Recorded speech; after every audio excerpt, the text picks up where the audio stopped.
This is the Jetting Up Podcast with B-Reich and Bryan Foti. Hello, everybody. Another great edition of the Jetting Up Podcast. As training camp is upon us, the Jets will open up their camp tomorrow on the 28th. The rookies have been there. And my man B-Reich, what's going on, kid? We got a lot to break down. The unthinkable, well, maybe not the unthinkable, but Jamal Adams has been traded. So we got a lot to talk about as we are on the eve of training camp. Foti, I mean, it's official, man. It's official. The Prez has officially blocked the Twitter account, man. It's over. He is gone. I mean, what a move by... I mean, I went to unfollow him, Brian, and all of a sudden, I saw he blocked us. I mean, if that doesn't describe the Jamal Adams trade, I don't know what else does. I'm shocked he blocked you. He actually knew our Twitter account existed. You're doing a good job promoting it. I love it. I know. I couldn't believe it either. I know. Yeah, Jamal Adams traded.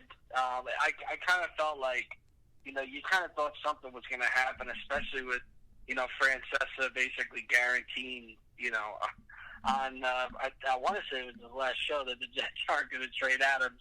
Of course, the next day he gets traded. It was just meant to be. I think they got an offer they couldn't refuse, as they say. Yeah, that was the big thing. The offer that Joe Douglas, when he told the media in his conference call, I think they talked yesterday on Sunday. He got an offer he couldn't refuse. The Seahawks made them say, all right, we got to do it. 2 number 1 picks, a third rounder, and a starting safety in Bradley McDougald. I mean, they got more for. I mean, I'm not saying it's a sad day because Jamal is still an all-pro player. Young player, 25 years old, in the prime of his career, going in the prime of his career. He's gone. But I think if you're a Jet fan, and I know there's a lot of probably frustrated Jet fans out there because, and I hear you, because we haven't drafted well in the last 10 years, and that we've said it on this show. He's the one good guy we've picked. Darnold's an unknown right now. We're pretty confident with him. But, I mean, you just ship him off, and now he's going to go. And the thing that gets me, too, a little bit is the fact that they did trade him to a good team. I mean, but that was the team that was going to be willing to pay for him, but he got traded to a good team. So if you're thinking these picks are going to be high, if Seattle wins their 10, 11 games. But, I'm happy for the haul, but I'm kind of mixed on it, because Jamal Adams, I liked him as a player, but he was really immature this offseason. So I'm happy this is over. I'm happy with the return, but I'm also torn a little bit. What do you think about it? Yeah, I mean, as you start to do more of a deep dive, you learn more things that, and we'll talk a little bit more later about, Douglas's presser that he had, with the media where he talked a little bit about Jamal. We'll hit on that later, but, they were talking about how since basically the trade deadline, Jamal's behavior really irritated the Jets in the wrong way. And you got to give Douglas credit. He's kind of been rock solid the entire time. They never took a shot at Jamal, even though he was taking them at every single person, But he basically, this is what he wanted to do. He wanted to get out. And, my whole thing was 2 first-round picks is going to be what I'm looking at. That's what I would kind of be my minimum that I would trade him for, a.k.a. big haul. And he happened to get more than that. I mean, so this is just a real good, scenario for the Jets that only in my eyes could have got worse. I thought they got a great haul, even more than I would have expected. They technically got more of a return than the Raiders got for Khalil Mack, right? You got to realize, and this isn't a premium position in the NFL. So this was a historic trade that JD pulled off. Yeah, it definitely could be a big trade for the Jets in the future, building it. But now you got to hit on these draft picks. It's a great long-term move. And, of course, I know exactly what you're going to say. You got to hit on those picks. But that's what this guy was brought in to do, is to hit on picks. Mm-hmm. So, that's why you got to have faith in this guy. I think this is a reason the Jets should be hopeful. Unfortunately, the Jamal Adams situation didn't work out. But, you can't help it if the guy doesn't want to be here, Yeah, and that was the thing. I think if he got offered $13, $14 million, I don't think he would have taken it. And personally, I don't think the Jets should have paid more than that. So, at least they got a return on their assets, because you see all these former Jet first-round picks, and we literally got nothing back. I mean, Darren Lee, so bad, the return on him. We got 2 first-round picks, a third, and a guy who could fill in right away. You know, so I mean, the return on the assets definitely sets them up for the future in next year's draft. Oh, definitely. That's a big part of it. And also, the thing that got me is just like, after the trade deadline, Joe Douglas, you mentioned it, his behavior. It was just taking shot after shot and on Twitter. And, when you call out the head coach, and that's when I thought this was really going to go south, because he said he was going to report on Friday, but he wasn't happy. He said Gase wasn't a leader. But just in January, he tweeted out saying, I want to be in New York, after Joe Douglas made the comments that he was going to be a Jet for life. So the way he kind of handled it is he basically just threw a fit and he got what he wanted. He didn't handle it professionally, bro. No, he definitely did not handle it. Handle professionally. I don't know who was telling me to do that. But I think his reputation definitely takes a hit. I mean, it's just hilarious that the guy just can't shut his mouth. I mean, this morning he's even complaining in a tweet about Seattle that he's got to get on an early flight.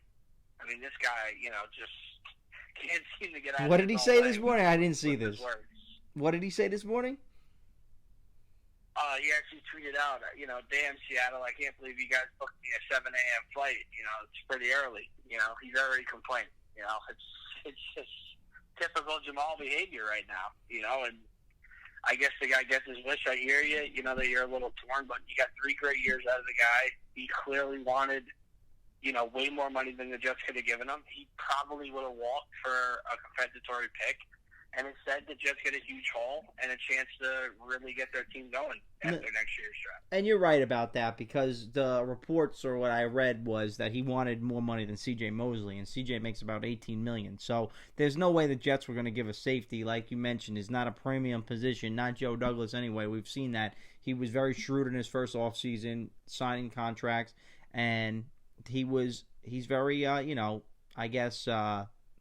what's the word I should say? Substantial. Very diligent, man. Yeah, diligent. Prove-it deals. Yeah. A lot of one-year prove-it deals, and he's going to try and hit on his draft picks, And I think this gives us an opportunity to really hit on those positions that we need. Tackle, corner, edge, premium guys. Yeah. And I think having more picks helps us get there. Yeah, and I'm excited about, I'm excited that they're going to camp. And they weren't going to pay Adams. And I'm excited to see what this O-line is. Like, that's going to be the big thing, as we look into the training camp. It stinks that there's no preseason. Hopefully we just have a season with everything going on in baseball today, with the Marlins canceling a couple of games. The Yankees aren't playing. So we'll have to wait and see what happens with that. But hopefully, they have the protocol. I saw a couple guys on the Vikings are in the COVID protocol. But that's going to be bound to happen. But hopefully everything stays safe and we can... Yeah, the other thing we need to talk about is, the safety that they picked up. Right? I thought that was, one of the more underrated parts of this. Yeah, he's a good player. This guy's a player, 10 picks since 2014, 40 deflections, 4 forced fumbles, 3 recoveries.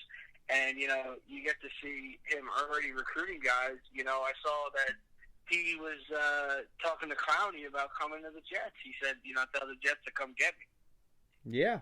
I mean, that would be great if we could somehow sign Clowney. I mean, I don't know what they're going to do because the cap came out. But if you could give Clowney a 1-year deal and give him like $15 million, that would be awesome. And then put him on a prove-it deal. I'd give him a 1-year deal with maybe like a team option to maybe keep him that second year if he really does well, Yeah. And then, potentially either move him or keep him long term if he could stay healthy and produce. Yeah, now that you got rid of Adams, you don't have to pay him, so he's off the books. You really just have like Marcus May to worry about, a couple of the 1-year prove-it guys. But if you got Clowney at 27, I mean, then you don't need to bring, and he performs, then you don't really need to bring back Jordan Jenkins next year.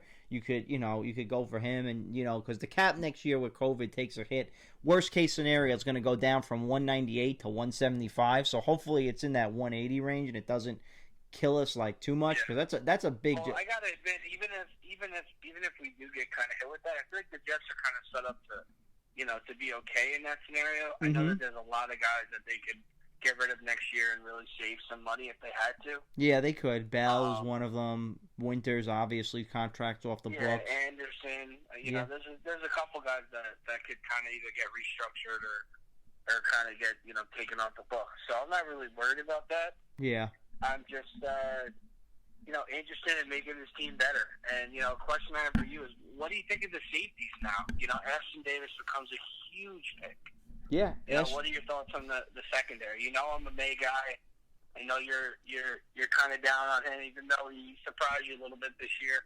Yeah, he What are your stayed thoughts on the healthy. safeties? I think the safeties overall, it's a pretty good group. I mean, this guy McDougal, everybody talks about. He's a player. I think he'll be around the ball. I like Marcus May if he can stay healthy, and then Ashton Davis. I mean, everybody hyped this guy up in the draft. I mean, for a third round pick, he's got a lot, not pressure, I should say, but he's definitely got a lot of hype coming into the season where they were going to line him up at nickel. And now with Adams gone, it puts a lot of emphasis on Greg Williams, I feel like, to utilize these guys because May is definitely a more free safety, but I've heard he could play in the box too if they need him to.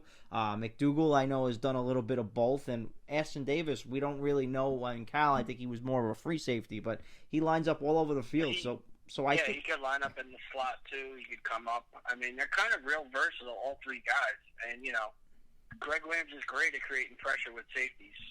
Yeah, and I'm excited. I think the defense, it takes a small hit because when you lose Jamal Adams, it definitely hurts. But I think from a coverage standpoint, we were talking off the air the other day, and you made a good point.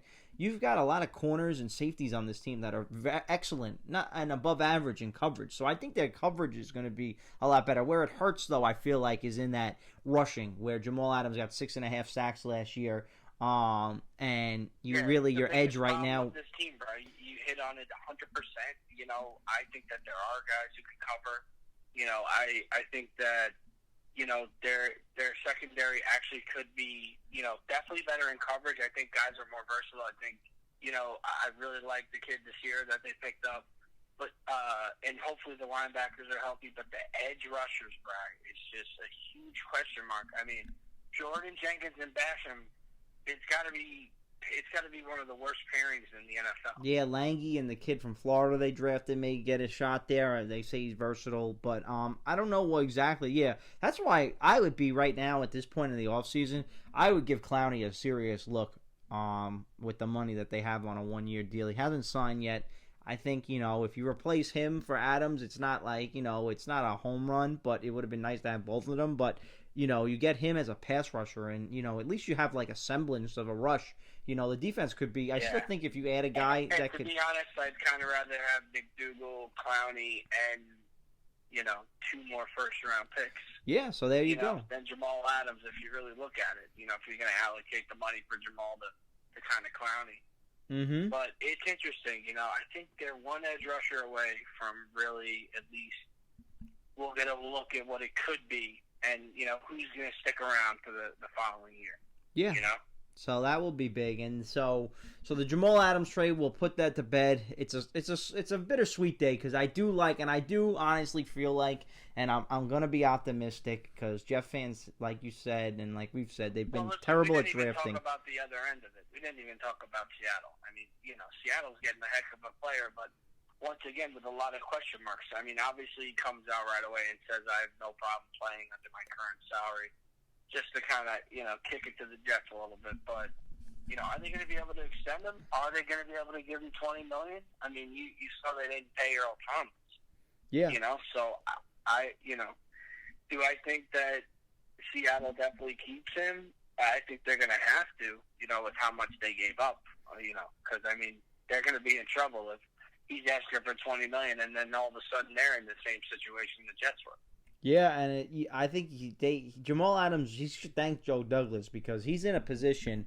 I saw our guy Chris Carlin on the air. We had him on the show back in the fall. He made a great point. Jamal Adams is in a rare spot right now. He's got the leverage all over Seattle because they just gave up 2 number 1 picks, a 3rd round pick for him, and they haven't given him a contract yet. So, I mean, Seattle. I can't believe that they did that deal without a contract. Yeah, I could not believe it. And they wanted, that's why it took a while. That supposedly this deal didn't just come in the works within a day. The report was that the Jets and Seahawks, Seattle was really waiting to see what the cap was going to be like for 2021 to make sure that they could extend him. So they definitely want to do an extension next year with him. But, who knows if his demands, like, he could have problems, with these types of players. You never know. Jamal really kind of, and that's the thing, too. He really gave himself a bad look, like, here in New York now. Like, everyone's going to remember him from ripping the team, ripping, the coach, the owner. So if they don't want to pay him what he wants and he starts getting snippy and complaining, that could be another fiasco, like you said, in the offseason too. So it doesn't look good for him. Some people may just never be happy. Hopefully he gets what he wants. And then maybe we sign him in the offseason. Yeah, I highly doubt he's coming back. But oh man, that'd be crazy. Yeah, but he's on the contract for 2 more years with them. You're right. That's a great point. I mean, Adam does kind of have them, basically, he's got all control at this point. Yeah, he's got all that leverage. Especially if he plays well. Oh, yeah, and he'll play well. I mean, we're not knocking the guy. He's a great safety, so he'll definitely play well. I think for that fit, it's a perfect fit for him because Pete Carroll loves safeties. He knows how to coach them. He was a defensive back coach. He has that pedigree. He's big on that. When they were great, when they won their Super Bowls, they had Cam Chancellor and Earl Thomas back there. And I think he'll fit right into that defense and fly around and make plays. And, I think they're getting a great player. Like, there's no ends, ifs, or buts about it. But, one player, they want to win a Super Bowl. Russell Wilson's getting into his 30s. They think this guy may put them over the top in a competitive division with the Niners out there and the Cardinals getting better. So it should be interesting to see how they do. But for the Jets, I think it's a good deal as far as you have picks now for the future for this quarterback to develop. It's good for the long term. Yeah, and now you have for the next 2 years, you have 2 picks in the first round to give Darnold weapons, get him more protection, get him a running. You could do a lot of things with this pick. Get an edge pass rusher, get a top tier corner, and then you have a lot of assets now that Joe Douglas can add, and you look to really take off next year, and then the 2022 draft really look to go over the top. That would be my projection over the next 2 years. Yeah, I'm kind of right there with you. I just think that this team lacks, kind of future assets in some of those premier positions like we talked about. So we just need, to find the right guys, the right fit, and just add those guys to this roster. I think, in 2 years, I think this roster is going to be a lot of draft picks. And, I think JD's going to continue that kind of 1-year prove-it deal until guys prove it, and then maybe he gives, a few guys some extensions. But, when you see a guy like Brian Poole play that well and him only get a 1-year deal, that kind of shows what he's going to be about. He's going to use a lot of the rookie salary cap and the rest on free agents. I'm sure he's going to have a couple big guys, and they'll start to invest in, he's going to have to give money to Darnold. But, I know he wants most of this roster to be draft picks. So this is a deal that, JD's going to have to hit and, show that it was worth the move, because it was a big move for sure. Yeah, and this is going to be a trade that definitely he'll get the control for 2 years, but this is going to be a big one. These draft picks and how they play and, how Darnold plays are definitely going to define Douglas. And I know he didn't draft Darnold, but, that's the big storyline is I guess we turn the page to training camp as we get rid of Adams. We have our training camp starting. The big thing for me now this year, it's all about Sam and that protection. I think the defense is going to be good. I think they'll be able to keep them in games even without Jamal. The lack of the pass rush will hurt them, but I'm really excited to see behind a more competent offensive line what this kid's about, because you've seen flashes. We've talked about it. You definitely think he's there. I'm pretty confident that he's going to be a franchise quarterback. I'm not as sold on him as you are, but I really want to see him take the next step where he makes guys better and the Jets can compete and he can win games for this team. Maybe they're not going to win a ton of games this year, but if he can get this team with this schedule to 7 or 8 wins this year and he plays well, I think you got to like the way the future's set up, because you figure, the team is pretty much the same team coming back last year, and they had a very easy schedule. So if they could do it with a harder schedule, that's definitely an improvement in my eyes. I'm not really looking playoffs just yet, but with Brady gone and everything, if they play well and compete and things break right, I still think they can, possibly compete this year. So they're definitely not punting on the 2020 season. That's just my prediction. And, the big thing is for Adam Gase going into it for me, for him, it's playoffs or bust. If he doesn't make the playoffs this year, he should not be the head coach of the Jets. That's just me. Yeah, I mean, that's going to be I think you just hit on the two storylines of kind of the whole season. Is are they going to be able to protect Darnold, and is he going to be able to develop now? What you're talking about is you're talking about more about developing by winning games. I'm kind of looking for him to develop more on kind of like his decision making. I really want to improve, and his confidence and just his rhythm. I want to get better. But for you to say that you think he could win 7-8 games, with Adam Gase as the coach, is going to be tough. I think those are the two storylines: Darnold and Gase. And it's going to be tough. I mean, I'm kind of with you that Gase has got to make the playoffs or he's gone, because I just don't believe in him. But I also think that it's really hard to hammer Darnold when everybody knows that this guy's not the guy. This guy's not the coach. He doesn't even have an offensive coordinator in there who's really developing Sam. It's not a good fit. It's not a good system for Sam. Yeah, no, I'm with you, and that's the one thing. It's going to be hard to see him really develop and hit his potential with this guy. I just don't see it. Yeah, a lot of Jeff fans are down on Gase. I'm personally not a fan of him either. It stinks because that was the most important hire, and I think we both agree that they got it wrong, and you're seeing it in year 2. Darnold, he was supposed to be a quarterback. I mean, he got mono last year. Like, there's always an excuse, it seems like, with this guy, Adam Gase. It always seems like, oh, there was mono, I've had injuries, this guy was complaining. So how about you just produce 1 year? So, like, I'm looking for you to develop a quarterback. You didn't do it with Ryan Tannehill in Miami, and you see when he went to Tennessee how much he flourished. And like we said, Darnold cannot outlast, or Gase cannot outlast Darnold. The Jets can't give up on Darnold and have Adam Gase as the head coach the next year. Fans will go nuts. Fans will go nuts. So, for me, it's going to be, like you said, the development. And, I'm just hoping, because I'm a fan and I want the team to do well, I'm just hoping I'm wrong. And I think Sam is good enough to win some games by himself. But in football, you're right. It is so much coaching, and it's hard to expect with Gates, the running the offense from last year, that it's going to be that much improved. But you hope that it's different with the players they brought in and stuff. So we'll see. That's where you. Yeah, I mean, it's hard to really say, that confidently you can say this offense is going to take a step when, we were so poorly coached last year. There was no changes on the staff. He brought in new guys, but is all of a sudden bringing in some new guys, he's going to give the ball to Le'Veon Bell more? Is he going to properly use him? You hope so. I mean, there were no, but when was he ever going to run some 2-back sets and, get Bell out in one-on-one, let him run some passing routes? I just feel like this guy, I don't like his offense. I never have. And, it's going to be tough for these guys. They've had no time to really gel, and it's like a whole new offense. Yeah, that's the big thing, too, with the coronavirus. There's no preseason games. The whole offensive line is new. They got 5 new starters. Exactly. You got Mekhi Becton's going to be playing his first game. He's going to be against Buffalo in week 1. That's a tall order. Like, will he even be ready to start?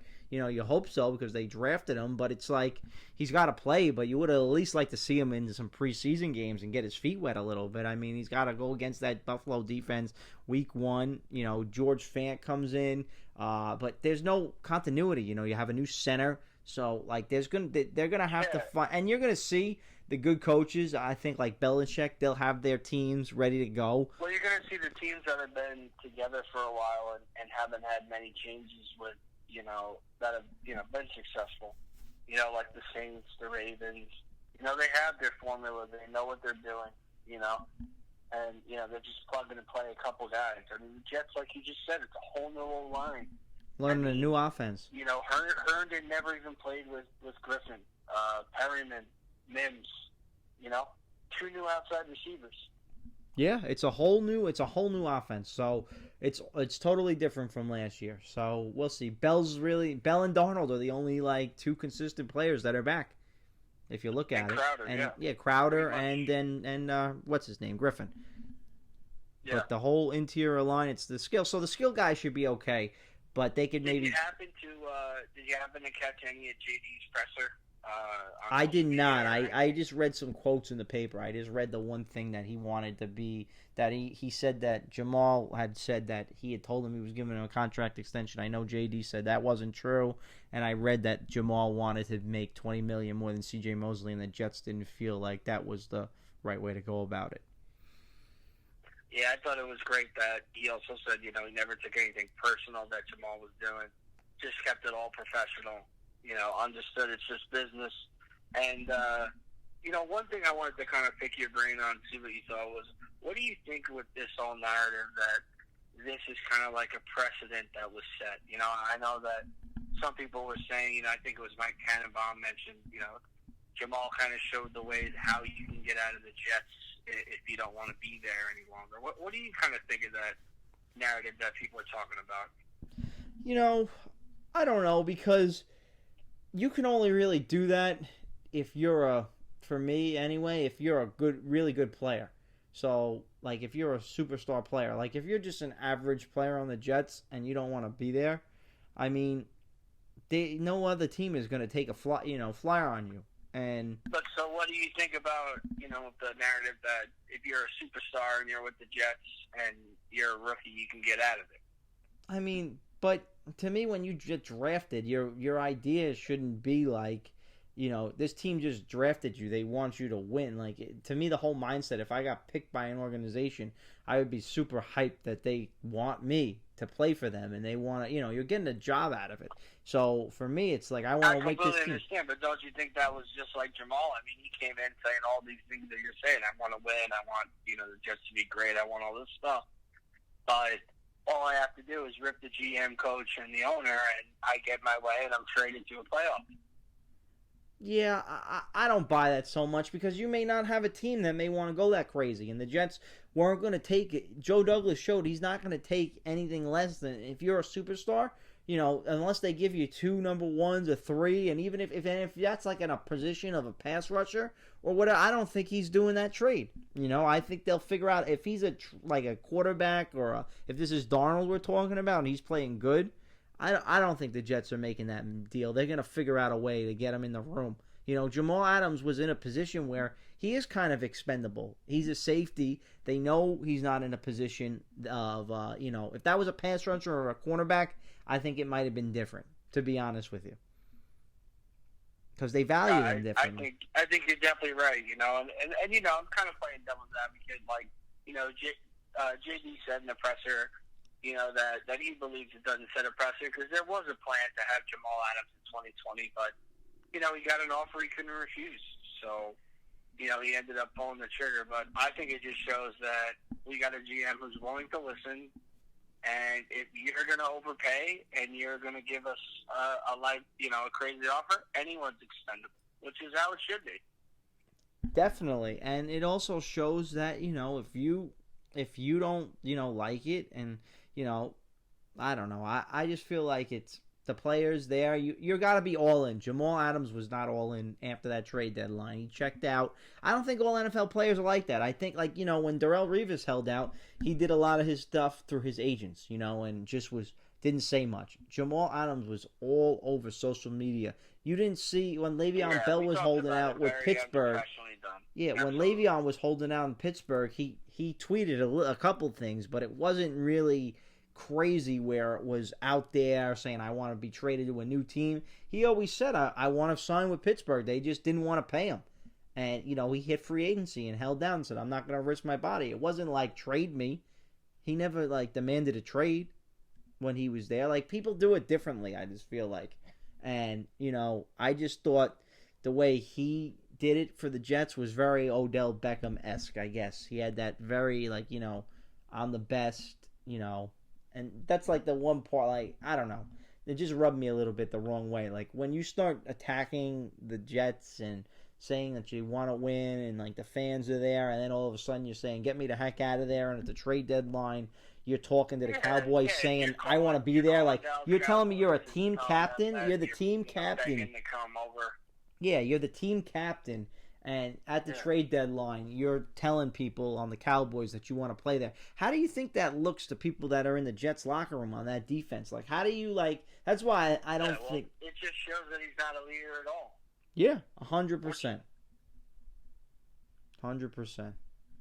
So it'll be good. But all right, man, we got to get to the 2 minute drill. It's our favorite part of the show. So let's get it rolling.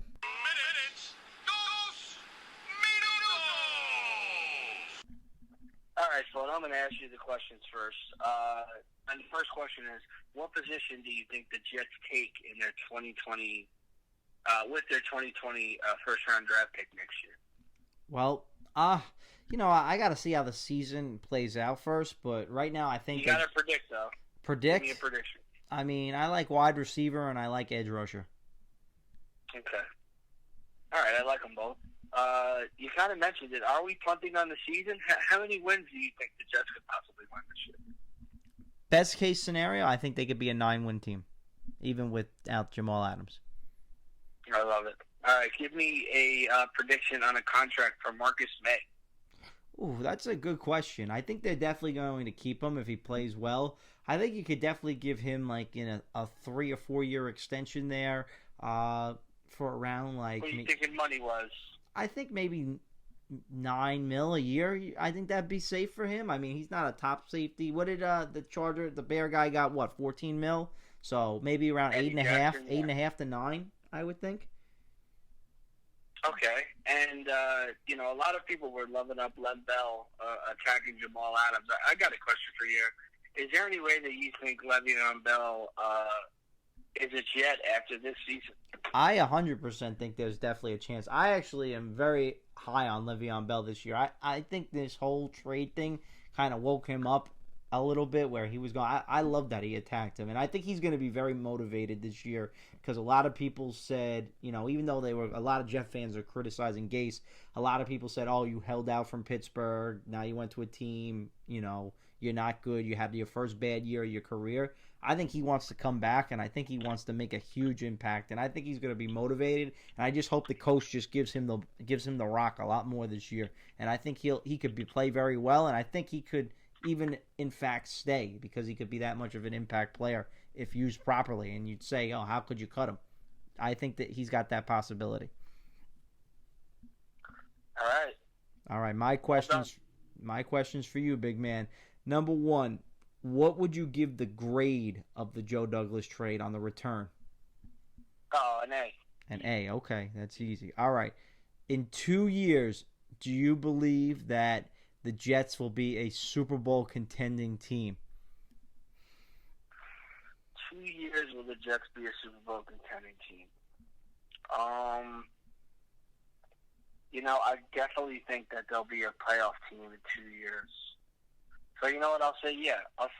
They got a legit chance to represent the AFC. Okay, definitely. There you go. Who is an under the radar player that we should be keeping note of during training camp this year?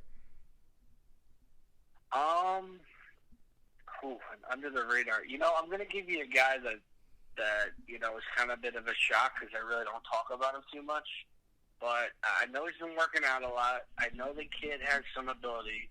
I'm going to go with Vincent Smith. I think Vincent Smith could be a guy that makes a big impact on the Jets this season. A little under the radar, I think, too.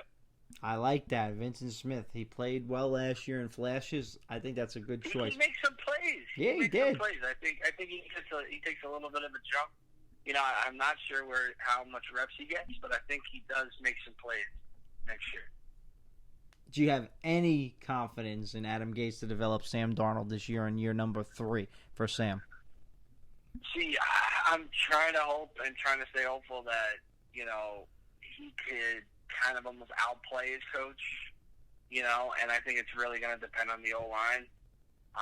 But I'm kind of 50-50 right now on my confidence just because I'm so down on Gase that, besides the first drive, I don't see much, Brian. So I'm not very confident.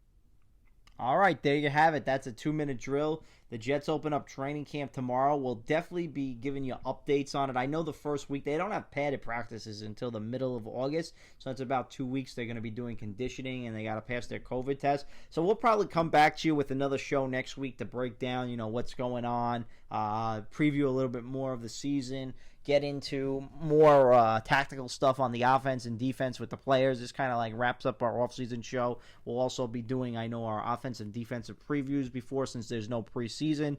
It's a good thing we kind of held those off, because we would have thought we would have been talking about games. But now that there's no preseason, we've got a long, preseason getting you ready for opening day on September 13th. So it's coming up fast, man, but it will get here. But I'm looking. Hopefully these guys can stay healthy. Yeah, that's a big thing, too. Everybody stay safe out there. Stay healthy. I know in other parts of the country the coronavirus is going up. But if we all just stick together and, wear the mask, do everything the right way, stay isolated, I think we'll be able to get through this. After that Hamptons charity concert last night, I don't know what's going to happen in Long Island. Oh, boy. I didn't hear about that, but we'll see what happens. A lot of people. Yeah. All right, we'll see. Hopefully the numbers are down here in New York and they stay that way. So we'll see. But all right, B, I'll talk to you real soon. For all you Jeff fans out there, again, subscribe to our YouTube channel. Hit us up on our Twitter page, like our Instagram. And always, Jeff fans, remember to jet up. For my boy B-Reich, I'm Bryan Foti. We'll talk to you real soon.